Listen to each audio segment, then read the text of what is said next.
இதை தான் வள்ளுவமும் சொல்லுது, கீதையும் சொல்லுது. ரெண்டுமே என்ன சொல்கிறாங்க அப்படின்னு கேட்டிங்கன்னா, பொதுமக்கள் அப்படின்னு சொல்லப்படுற அல்லது வெகுஜன மக்கள் அப்படின்னா கூட்டமாக இருக்கிற அந்த மனிதர்களுக்கு ரெண்டு ஞானியுமே என்ன சொல்லிட்டு போயிடறானுங்க அப்படின்னு கேட்டிங்கன்னா, நீ உன்னை உயர்வாக உன்னையே நினச்சிப்பாரு, உனக்குள்ளவே விசேஷம் இருக்குது, நீயா இந்த மாதிரி மற்றவனுக்காக போராடுறதா ரெண்டு பேருமே சொல்லியிருப்பாங்க. நீங்கள் உஷாராக படிச்சிங்கன்னா அப்படி தான் அது முடிவுக்கு வரும். பொதுவாக ஒரு மனிதன் புரிஞ்சுக்கினான்னு சொன்னால் இந்த உலகத்தில் எல்லோரும் நல்லா இருக்கும். அறிவுனா என்ன அப்படின்னு கேட்டிங்கன்னா, எல்லோரும் நல்லா இருக்கிறதுக்கு சிந்திக்கிறதுக்கு பேர் தான் அறிவு.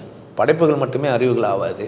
ஏன்னா துப்பாக்கி கண்டுபிடிக்கும் போது நான் விலங்குகளை சுடுறதாக தான் சொல்லி நீ மனிதனை தான் நிறைய சுற்றுது, அது சாகடிச்சினது. ஸோ வன்முறை தீர்வாகாதுன்றது ரெண்டு பேருக்குமே தெரியும். ஆனால் வன்முறை வேலையாயிடுச்சு அங்கே. அதனால் அந்த இடத்துல பகை உணர்வு கொள்ளுன்னு ஒருத்தரும், பகைவர் கூட நீங்கள் நட்பு பாராட்ட முடியுமோ உணர்வு சொல்கிறாரே தவிர மற்றபடி ரெண்டு பேருக்குள்ளும் முரண்பாடு இல்லை. கொஞ்சம் கவனமாக பார்த்துருங்க. ஏன்னா வியாசனையும் நான் மதிக்கிறவன், வள்ளுவரையும் மதிக்கிறவன். ரெண்டு பேருமே சிறந்த ஞானம் உள்ள மனிதர்கள். ஏன்னா அந்த புத்தகத்தை படித்ததுனால அதை நான் அதெல்லாம் கடந்து வந்ததுனால நான் உங்களுக்கு சொல்கிறேன். ஸோ கடவுள் அப்படின்னு ஒன்று புரிஞ்சின ரெண்டு மனிதர்கள், இல்லது கடவுள்கிட்ட நெருக்கமானவர்கள். என்னை பொறுத்த வரைக்கும் வள்ளுவனுக்கு கடவுள் தெளிவாக தெரியும், வியாசனுக்கும் தெரிஞ்சிருக்கிறதுக்கு வாய்ப்பு இருக்குது. ஏன் அப்படி சொல்கிறேன்னா, அவர் வேற்று மொழின்றதுனால என்னால் அவர் சரியாக புரிஞ்சிக்க முடியல. ஏன்னா இங்கே மொழிபெயர்ப்பாளர்களோ அல்லது பொழிப்புரையாதவங்களை மட்டுமே நான் பார்த்து நான் ஒரு முடிவுக்கு வர முடியாது.